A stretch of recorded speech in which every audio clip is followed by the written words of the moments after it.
Hello and welcome, everyone. My name is Gavin Cadot, and I am the Assistant Secretary to the Cabinet for Public Service Renewal Secretariat at the Privy Council Office. It is my distinct pleasure to be your session moderator today. Before we begin, I would like to recognize that I'm speaking to you from the traditional unceded territory of the Algonquin Nabe people. I want to express my gratitude to generations of Algonquin people, past and present, as the original caretakers of this space I occupy. I'm very grateful to be here.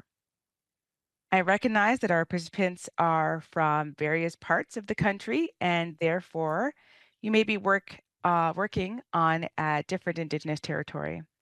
I encourage you to take a moment to think about the territory that you occupy. Our guest today, Dr. Ian Stedman, is an associate professor of Canadian Public Law and Governance and graduate program director at York University's School of Public Policy and Administration. With a rich academic background in philosophy, ethics, and law, Ian's career spans roles as a lawyer, a researcher, and an advisor in public sector ethics, including time at Ontario's Office of the Integrity Commissioner.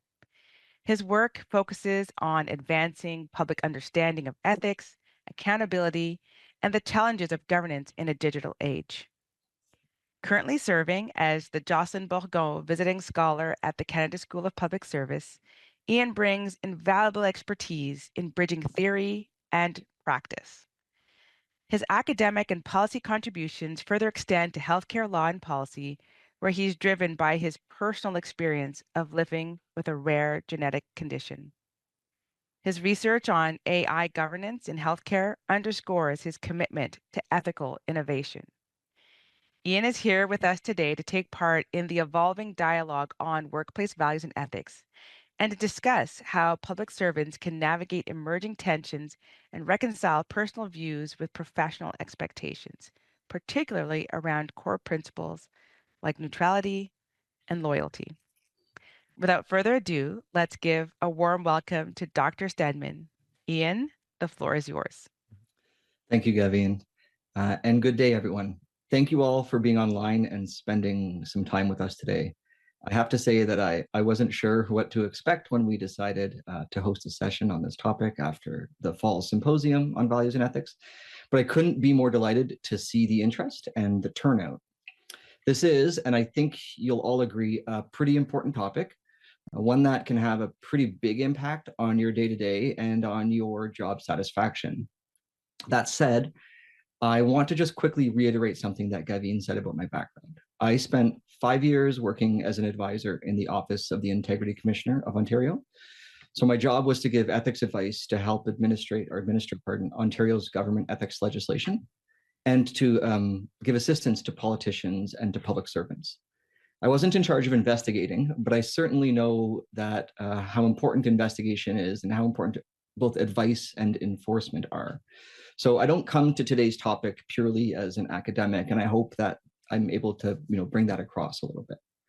But our time is limited, so let me get started with a quick overview of what we're going to talk about. So because I'm an academic now, we do need to situate our discussion a little bit. I don't want to spend too much time in the past and not enough time in the present, though. So I'm going to breeze through a very quick history of the values and ethics conversation so that you can see that we're not inventing a new field of inquiry here. That being said, we are having a pretty new conversation about some relatively new challenges. Any of you who have read the Deputy Minister's report to the clerk on values and ethics, you would have gotten the same impression. So we'll make sure that we have some of the highlights of that report in front of us to talk about as well. I'm told that about 1,400 people registered for this session. So I think it's important that I don't assume you're all coming from the same starting place. That will annoy some of you who are coming from a very robust and well-informed starting place, and it will probably be helpful for others, but it is what it is.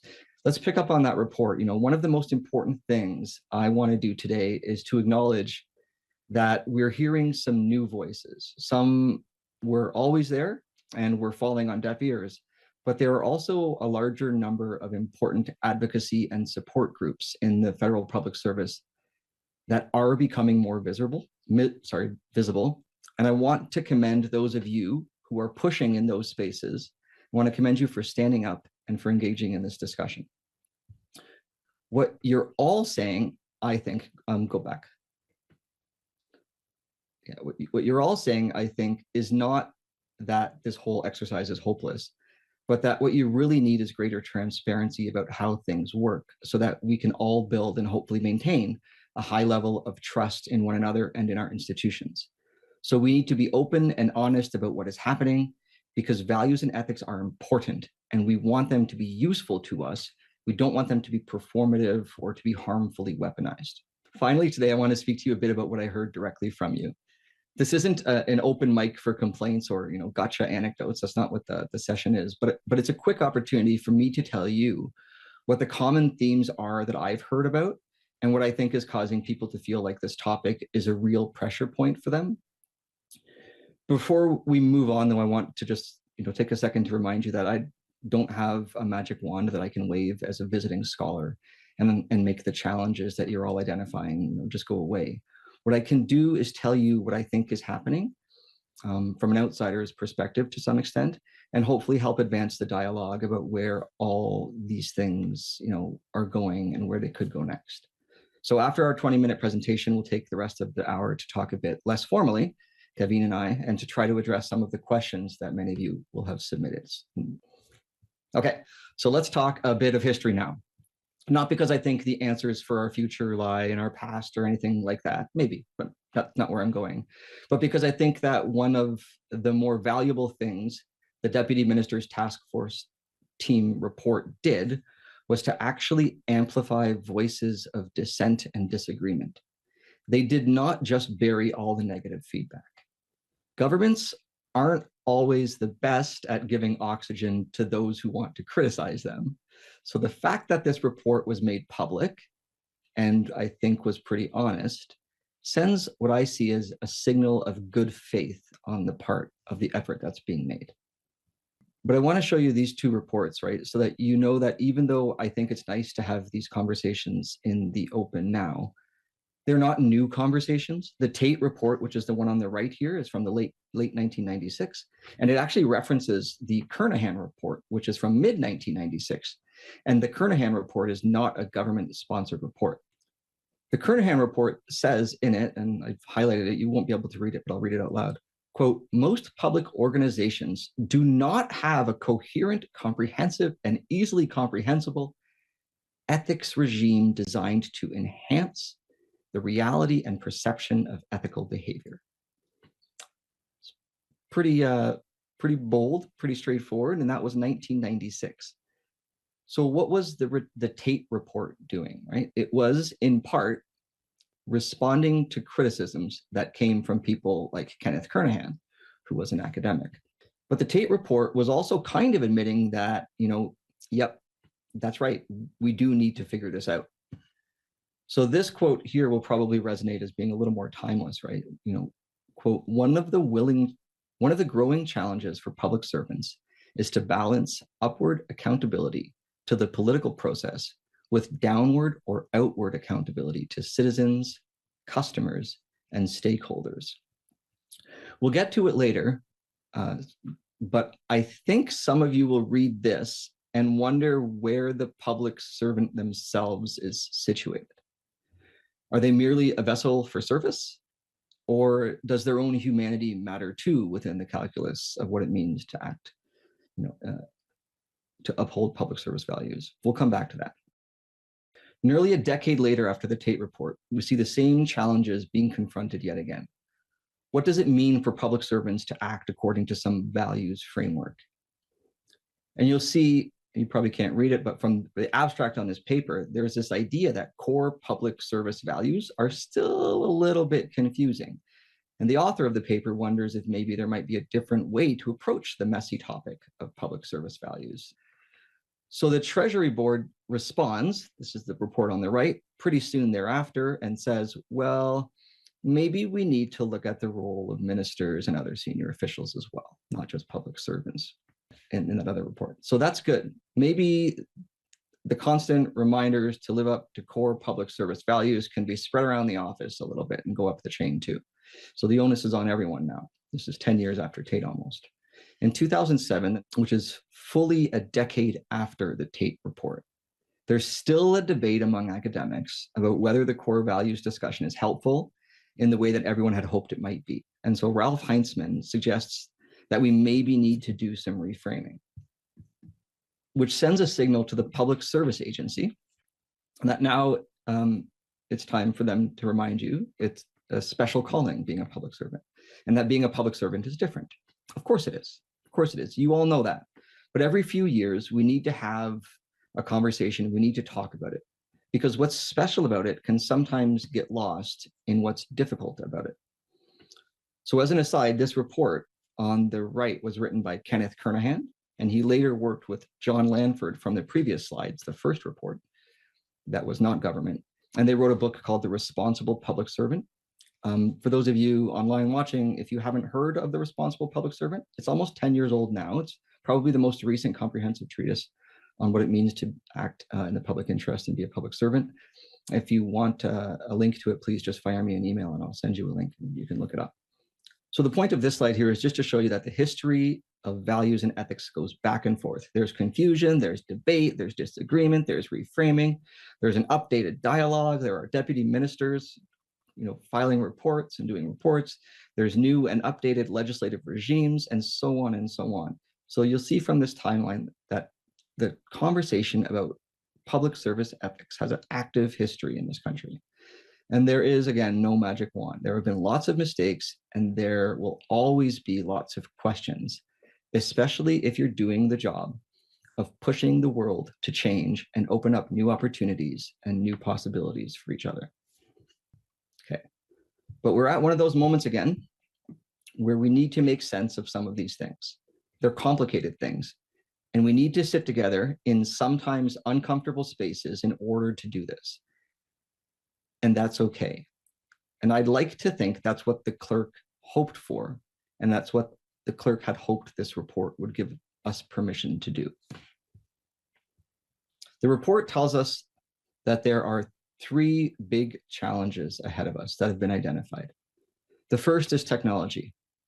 I said this briefly at the fall symposium, but it bears repeating here too. We absolutely cannot get so excited about the shiny new machines that can crunch numbers for us that we lose sight of what is in that data that we are asking it to analyze, the artificial intelligence. The public service has a duty to act in the public interest and to act according to its values. And however complicated of a concept those are, it absolutely must mean that we do not indiscriminately use biased retrospective data to tell us how to make prospective or forward-looking decisions. The public service needs a clear, responsible AI mandate, so we're not making it up as we go and doing more harm than good. The second thing we heard from that report was very clear that many of you see a double standard at play when it comes to who is being held accountable for following the values and ethics framework. So we need to keep talking about accountability. And like I mentioned earlier, we need to talk about how the code is meant to be used by you. As long as you are acting in good faith in your job, you should not be worried that the code might be used as a weapon for discipline. And finally, something that I see as the big one is that this is a more diverse public service than it has ever been. And despite the call for action, the call to action, many of you are noting that entrenched structures, processes, and ways of thinking and interacting still need to be challenged. The pathway to progress is often filled with friction. And for many of you making progress on the call to action, this has been no different. So what does Clerk Hannaford want to see next? He has asked for 4 things, and I want to drill down into 2 in particular. Let's look at the first bullet and the 4th one. The first one is updating organizational codes of conduct. And the 4th one is embedding consequential accountability for making progress on a call to action. Those are big, important goals. But let me stop there and remind everyone that the Deputy Minister's report isn't the only place we should be looking to figure out what public servants are saying the real challenges are. It is good and it is helpful, but it is one slice of the pie. And before we can make progress, we have to be open and honest about what the work is that we need to do. Many of you will have seen, if not already read, Dr. Rachel Zeller's report by now. I'm not here to express an opinion on any of its content, but I do commend those of you who shared. And I think this report can teach us something about what it means to sit in that uncomfortable space together and to be honest. We need to have similar discussions with public servants who live with disability, for example, those who are South Asian, East Asian, Indigenous, LGBTQIA+. We need to ask ourselves how to situate their stories in our work to advance equity in the public service. But let's go back to those 2 bullets. How do we update codes? What I'm hearing from many of you is not that the codes don't work, but that we need to sit down and apply them to the contexts of the new public service reality. We need to do the work to really put our finger on what the challenges are, right? And that we should again be consulting on specific topics, and we need to figure out what supports are in place, right? So that we can hit the nail on the head when we try to find solutions. But for me as a visiting scholar coming into this role and spending time talking to many of you and looking back on the history of public sector ethics, I think we have to quit saying we live in a rapidly changing time. I think that line has been overstated in this space, in this dialogue. I think we have to finally admit that this means our ethics and values can't be static. There's something to learn from the fact that we keep saying things are changing. We can't just update our ethics and values statements and then come back every 10 years. The infrastructure in place needs to be wraparound, dynamic, self-critical, progressive, and well-resourced. You are all being asked to do more with less, and productivity demands go up and resourcing doesn't. Balancing values and ethics in your work isn't going to get easier just because we point a finger at how hard it is every few years. You need ongoing support. When it comes to accountability for advancing the call to action, I wonder how many of you have had time to read the reports that your departments filed a few months ago. So my call to deputy ministers and agency heads would be to make sure that they're finding ways to engage on reports and plans and to receive feedback. This isn't a checkbox exercise, and if you make it one, it will most certainly have a negative effect on public service morale and retention. The point on this slide is to say that those reports are available, and I would encourage everyone to have a look at them, and I would encourage deputy ministers to make sure that they're consulting on them. Even if your report says the right thing, though, you also have to gain those insights the right way and bring them to life so that they are meaningful. I spoke for 2 minutes at the fall symposium, and I asked you all to reach out to me, and you did. Many of you right away. My inbox was filled, and some of you are still on Twitter, which is interesting. A lot of us are still on Twitter, institutional Twitter. So like me, and some of you found me there too, and I appreciate you all reaching out. Of course, those who reached out to me were self-selecting, right? So I had some really good critical discussions, and I want to thank everyone who took the time to do that with me. There are a few things I heard that I do want to repeat. I heard that you are under a lot of pressure to be productive, and that doesn't leave as much room as you need to have deeply nuanced discussions about public service values and ethics. Another thing I heard, but I don't know what to do with it, but I do want to repeat it, is that the return to occupancy is a big sticking point for many. And you all know that I can't do anything about that, but I wanted to take this opportunity to just send a signal to those in charge that the nuance of the discussion probably needs to ramp up so that people can understand what's going on and not affect their morale. Many of you wanted to talk about loyalty and how trying to understand how you can be loyal to a government that does things you deeply disagree with. So we'll come back to that. And I know you aren't the first generation of public servants to ask these kinds of questions, but the reasons for which you're asking them are new ones, and they do deserve our attention. I'll skip some of these bullets, but many of you did comment on the call to action, your sense that it isn't getting us to where we need to go, and that there's attrition in certain equity-seeking groups that is still unacceptably high. So many of you are looking for quicker progress, right? Particularly for people with disabilities, the attrition rates are very high still. To end on a more positive note, maybe, most of you agree with many of the things that have come out today that I've said, that, you know, all hope is not lost, but it is time to have real conversations. Most of you want to help make things better because you know the public service matters. And that's why you're here today. So what we'll do, let's do that now. Let's have a bit of a conversation, no more slides. Let's talk a bit about identity, about values, about what it means to work in this public service. Because I think that's an important thing for many people, that this public service doesn't look like the public service of 30 years ago. This is a different public service, and there are different conversations that we need to have. And so I will end there. That's great. Thanks, Ian, for your presentation. And, there's a few things I know then in our questions we're going to dive into, this idea of how do we keep it dynamic, this idea of, yes, what's special about, being a public servant, but also what's difficult about it and from a values and ethics frame. So, we'll get into those questions now, and we're going to discuss more about what you presented.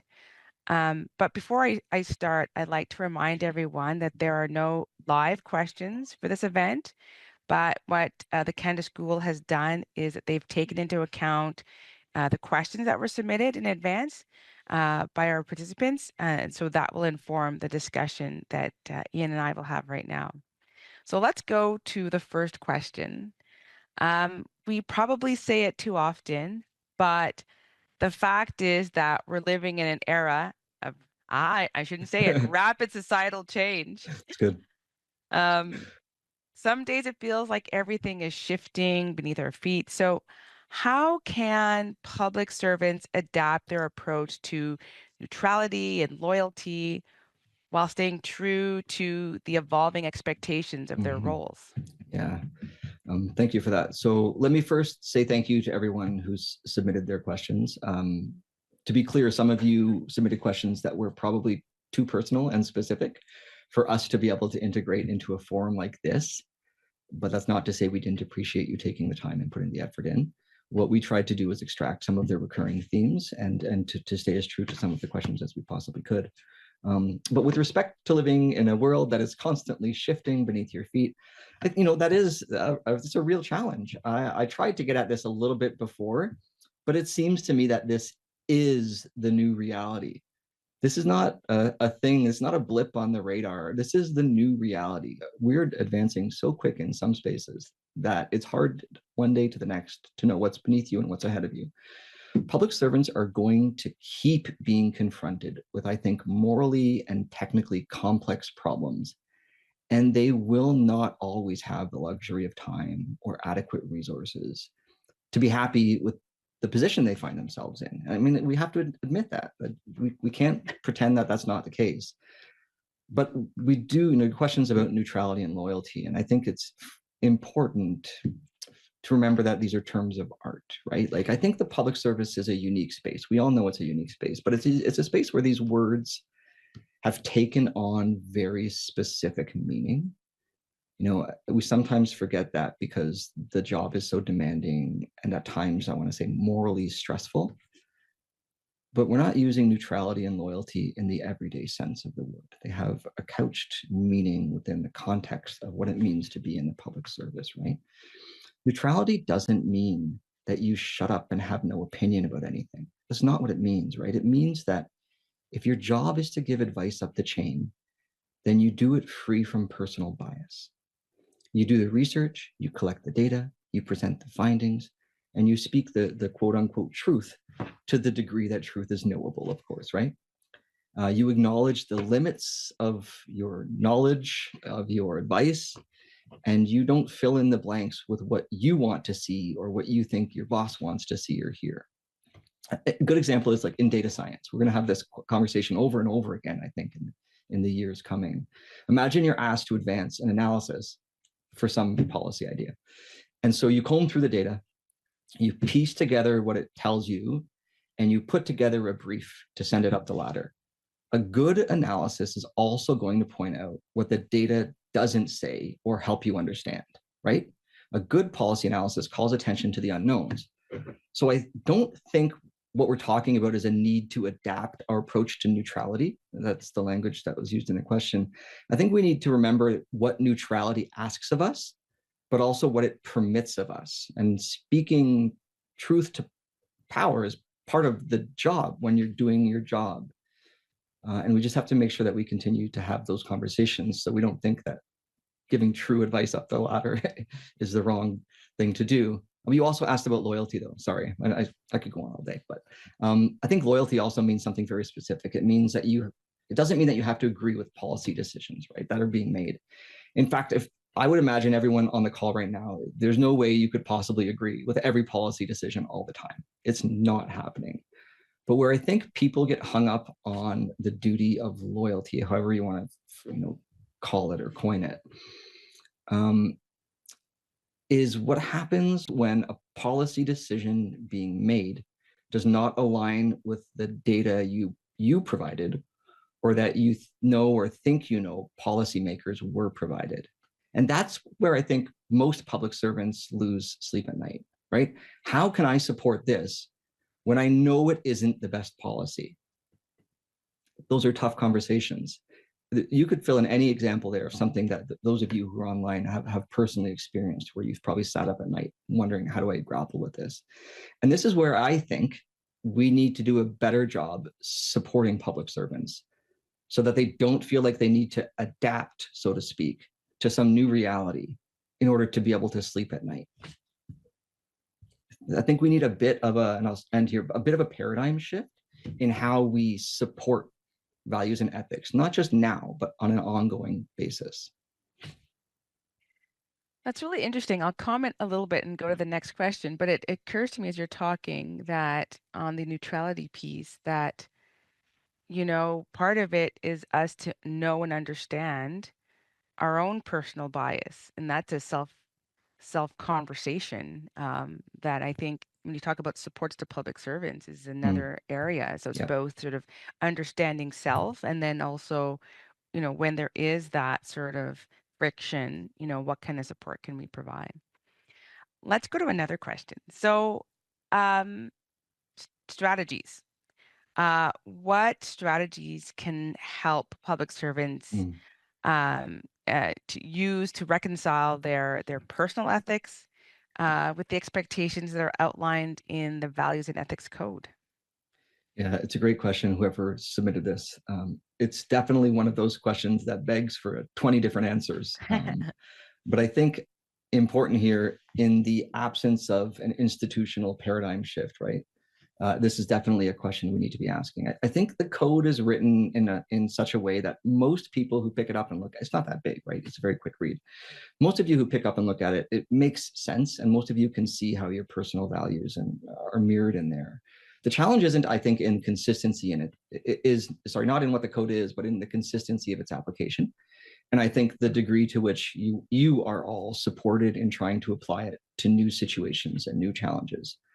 I don't want to put this on public servants per se, but I do think that we need to create new spaces for open and productive dialogue with one another about values and ethics, not once every 10 years. I think it's easy to blame, and I'm going to open up the Pandora's box here. It's easy to blame working from home or the fact that there's no water cooler chat, but that's not the problem, right? The problem is that we need to systematically adjust and find new ways to do the things that we need to do. And it's not good or bad, but like working remotely is different in some ways, and we need to treat it like that. And we need to bring in new tools when we need them for the things we need them for, of course. But something I like to tell my students, and I'll bring it back around here in a second, is that, taking a course in ethics is different. In most classes, you go to the class and you write the exam, and there's an answer that someone's taught you in class. What I'm looking for here, like, ethics is hard. Ethics it's not easy work. It's about the gray and not about the black and the white. Ethical or normative reasoning is not a checkbox exercise. It's a reflex that gets strengthened and supported with dialogue. So if you're confronted with something and you haven't thought about it or talked about it before, how are you going to know how to handle it when you're right in the thick of it, out of nowhere, right? So whether you're working remotely or sitting in the office that no one else is in sometimes, the shift we need to make is to treat dialogue about values and ethics as though it's part of the job, not separate from, not complementary to having a conversation on every file about the values and ethics has to become as close to part of the job of doing that file and doing that work as it possibly can, right? It's not a secondary afterthought. It's built into the work. And you need to carve out the time, assign the time during a project for these discussions. That makes a lot of sense. And as you were talking, it made me think about just even as a manager myself, when we're explaining or when I'm explaining, how decisions were made, trying to be transparent in decision making.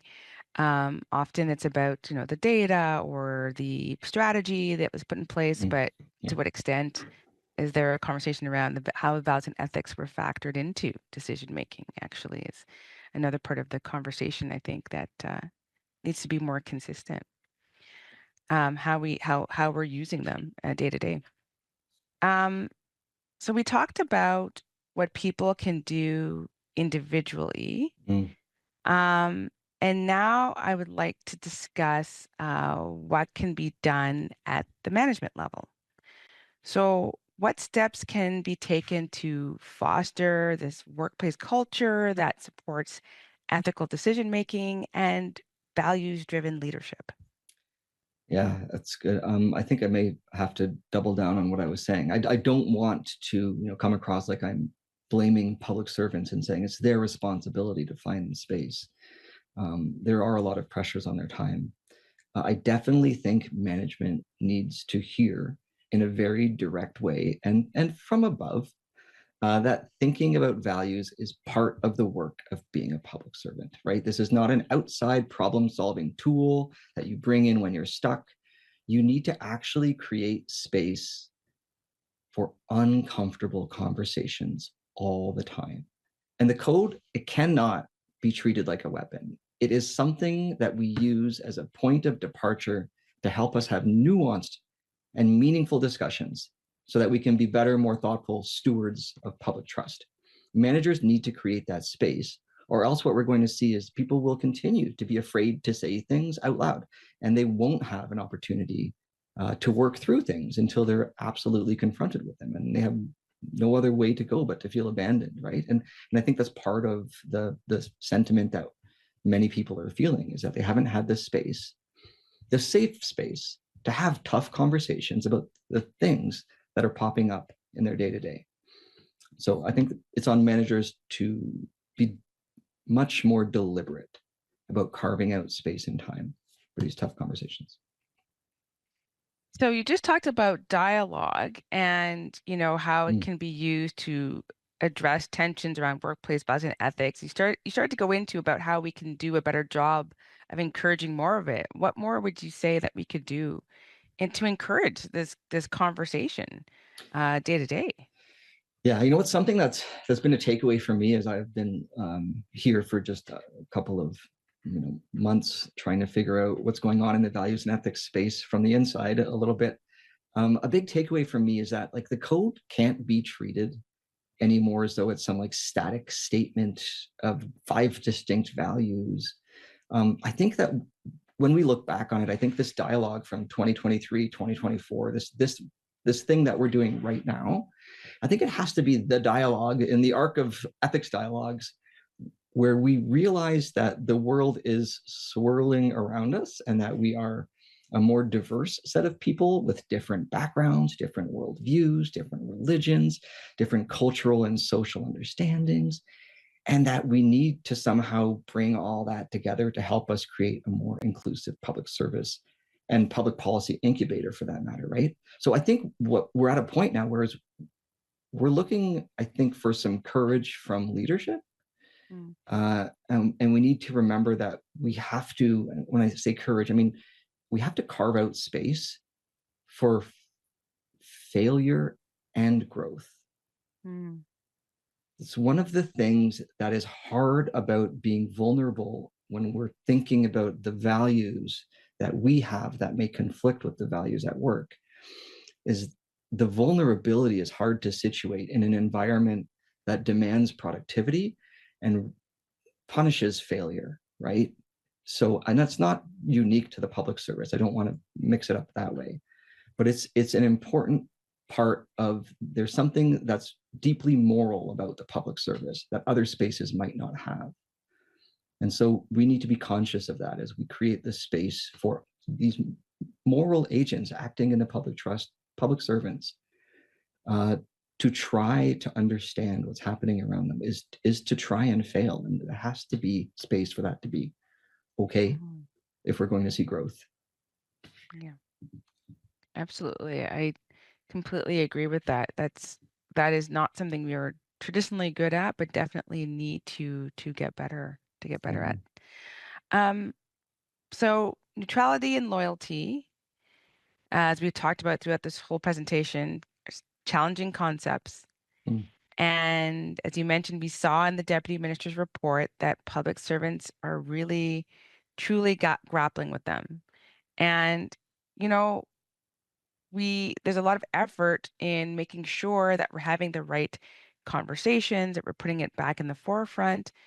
But what are the risks of us not addressing these Yeah. challenging topics? Like it is easy to misinterpret neutrality and loyalty, and you started to sort of carve out that difference from a public service context. But could you comment on, the potential risks of us not really addressing these challenging topics? Yeah. And let me say, I know it sounds rich, me sitting out here trying to tell you what neutrality and loyalty are. And I don't think that's what I want the takeaway to be, is me trying to tell you that you've got it wrong and these tensions aren't there. They're not. No, what I want to tell you is that we need to have this conversation because the context in which we're having it now is a new one. Mm-hmm. But we're not going to have it right if we don't actually carve out space to have it in a way that is, pays it the respect it deserves and gives it the space to be uncomfortable that it needs, because this is a different conversation. With respect to the risks of not doing it, I think we're starting to see it. It's hard to predict because I think this is a different public service and the challenges are different. I alluded earlier to this quote where I asked, where does the public servant fit in? Because it was about looking up and looking down. It was not about looking in. And I think we're at a moment right now where it's important for us, to bring ourselves to work. And so we have to do some looking in as well, right? And I think if we do not do this right this time, if we do not find a way to shift the paradigm, you're going to see the things that we're seeing, for example, in the disability community, which is an inability to retain talent. There's going to be attrition. There's going to be people who say the cost benefit, the value reward is not there for me in the public service. And I'm valued differently elsewhere. I'd love to give, but I can't, right? People will feel that there's a double standard. We've heard that, and that they don't have the support that they need, I think, to work through what are, I think, complex normative issues where we don't have the luxury of time. We're not being bestowed new resources to allow us to do more things. And so it's hard to find the space to make decisions that you think you might get wrong. And so people just don't make those decisions or have those conversations, and they take it home with them. So I think the real risk here is that it gets worse before it gets better. Because we can't just say, yes, we hear you every 10 years. At some point, that's going to get tired. And the public service is going to say, you heard us, great. Either do something, or your public service isn't going to be the public service that you want it to be, that's representative and that can bring divergent voices and experiences and perspectives. So I would worry that we do the opposite of empowering, and instead we take away the power. Yeah. Little there is. And that's why I think action now and continuing this dialogue is so important, because of what has been voiced and what we've heard.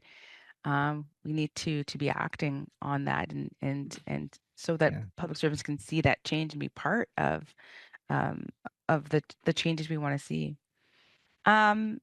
So I'm at the end of my questions, but I know that there are some points that you might want to go back and just sort of reiterate as sort of the key takeaways. So, what would you want to share with all the participants here today in terms of what you really want them to take away from this session? Yeah, thank you. And thank you all again for spending the time with us today. I think the big takeaway for me on all the reflection I've done and trying to piece together what this conversation means within the arc of history of what this public service is, what it's growing into, what we want it to become, I think it's that we've forgotten to find the space to talk. Mm, It's a world of productivity at all cost, constant, the public demands more of you. Um, your house, your families demand more, the economy demands more. It's constant. It's constantly coming in.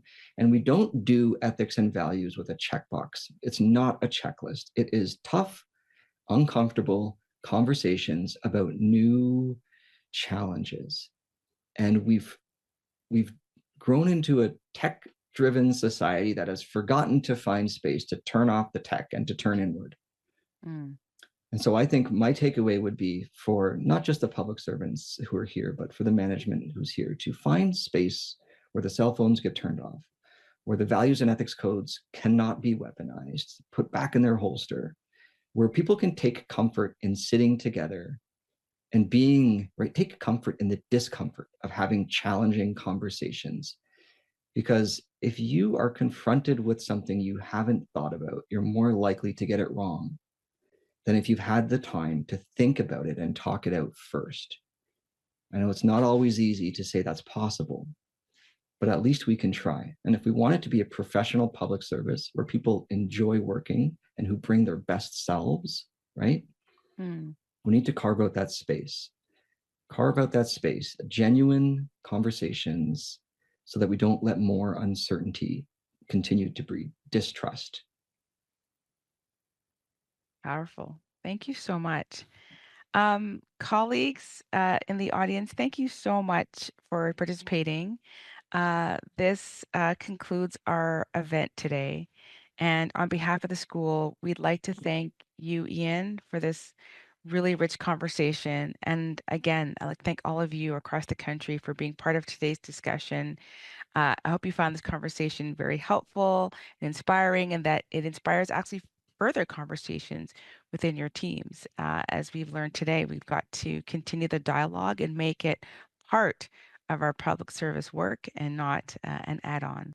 So thank you again. I'd like to encourage you all to visit the website to keep up to date and register to all future learning opportunities. And once again, have a wonderful day. Thank you.